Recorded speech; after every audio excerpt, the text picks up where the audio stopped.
हाय hello नमस्कार, welcome back to my channel Deepali एक housewife. तर आज पहिल्यांदा प्रयत्न केला आहे मिनी व्लॉग बनवण्याचा. कसा आला आहे माहिती नाही, खूप फास्ट झालं आहे. पण मी ही शूटिंग लाँग व्हिडिओसाठी केलं होतं, व्लॉग बनवण्यासाठी. तर माझे व्लॉग पण आहेत दीपाली एक हाऊसवाईफ या चॅनलवरती. तर आज विचार केला की आपण मिनी व्लॉग टाकून बघूया.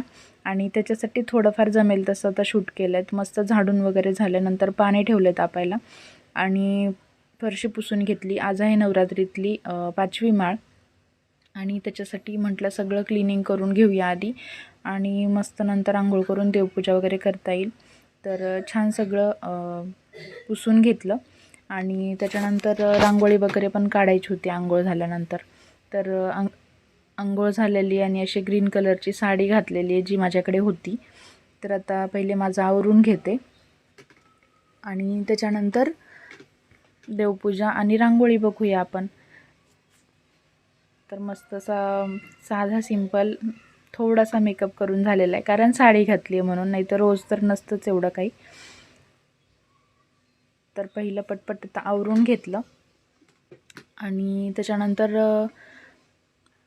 सिंदूर के बिना शृंगार अधूरा आहे, तर मग सिंदूर वगैरे लावून घेतला. साडी घातल्यावरती ते लावणं गरजेचंच आहे. रोज ड्रेसवरती मी टिकली वगैरे असते, सिंदूर नाही लावत.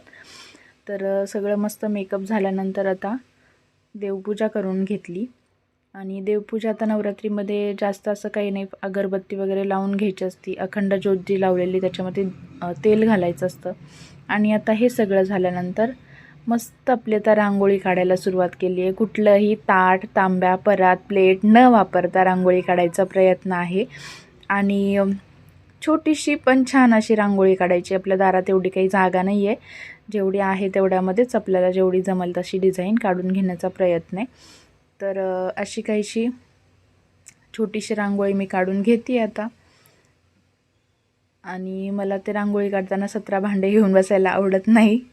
गोलाकार पाहिजे तर परात पाहिजे, त्याच्यापेक्षा छोटा पाहिजे तर प्लेट पाहिजे, नाही वाटत त्याची गरज. जसं येईल तसं आपण असंच काढूया. तर बघूया फायनल कशी झाली रांगोळी. आणि ही अशी काहीशी आजची रांगोळी झालेली आहे नवरात्रीची 5वी माळ. आणि नंतर मग संध्याकाळी नाश्त्यासाठी आणला होता वडापाव गरम गरम. तर चला आम्ही वडापाव एन्जॉय करतो. व्हिडिओ कसा वाटला नक्की सांगा आणि चॅनलला लाईक, शेअर अँड सबस्क्राईब करायला विसरू नका. भेटते तुम्हाला पुढच्या व्लॉगमध्ये. मिनी व्लॉग जमला आहे का ते पण सांगा. आणि नेक्स्ट टाईम आता पुढचा जो व्लॉग येईल तो व्यवस्थित दाखवण्याचा प्रयत्न करेन आणि एखादी रेसिपी घेऊन येईल उपवासाची. तर प्लीज व्हिडिओ बघत राहा आणि लाईक, शेअर आणि सबस्क्राईब करायला विसरू नका.